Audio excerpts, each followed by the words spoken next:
mengetahui hasil penyidikan kasus perdagangan 20 WNI di Myanmar, sudah ada Karopenmas Humas Polri Brigjen Ahmad Ramadan.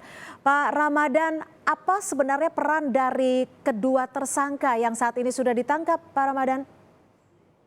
Baik ya, setelah dilakukan gelar perkara, tentu berdasarkan pemeriksaan 9 saksi, ya, kemudian Polri menetapkan tersangka kasus tindak pidana perdagangan orang, di mana korbannya tadi dijelaskan 20 WNI yang dipekerjakan di Myanmar. Nah, tentu peran mereka adalah sebagai orang ya, yang memberikan janji, memberikan iming-iming, dan memberangkatkan ya, tanpa memperhatikan resiko-resiko ya, yang akan dihadapi oleh WNI tersebut. Yang ada di dalam dirinya itu adalah mencari keuntungan, termasuk dengan caranya yang dilakukan ya, melakukan penipuan ya, melakukan pembohongan, artinya bagaimana menarik orang, menarik calon pekerja migran Indonesia ini, ya, mengiming-imingin. Ternyata di sana tidak demikian ya.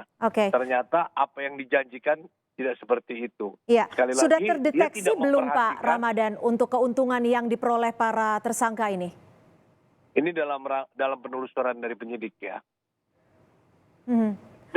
Masih dalam penelusuran penyidik berapa keuntungannya ya.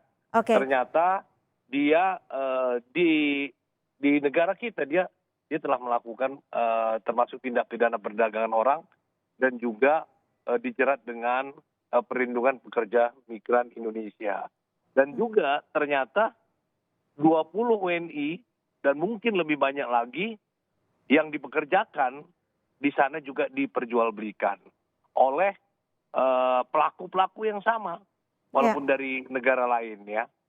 Demikian Mbak. Ya, Pak Ramadan, untuk background dari kedua tersangka ini seperti apa? Karena kita tahu beberapa korbannya ini juga memiliki pendidikan yang cukup tinggi, tapi tetap bisa tertipu, seperti itu. Kalau dari korban ya, korban ini punya pengetahuan mengoperasionalkan komputer. Nah, janji pekerjaannya adalah operator marketing ya, bekerja. Ternyata pekerjaannya adalah sebagai operator scamming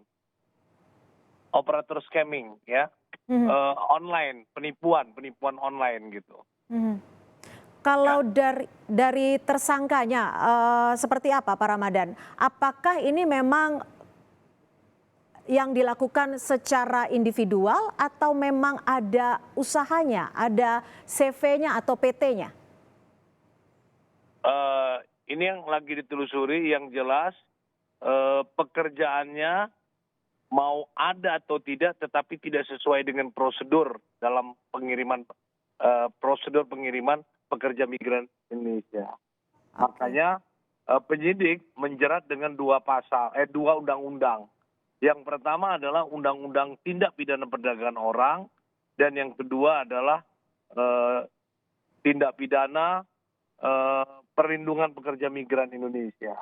Baik, terima kasih, dan tentunya kita masih menunggu perkembangan selanjutnya terkait dengan penyidikan dugaan TPPO yang terjadi di Myanmar. Terima kasih Brigjen Ahmad Ramadan, Karopenmas Polri, sudah bergabung bersama kami di Kompas Petang. Selamat sore, Pak Ramadan.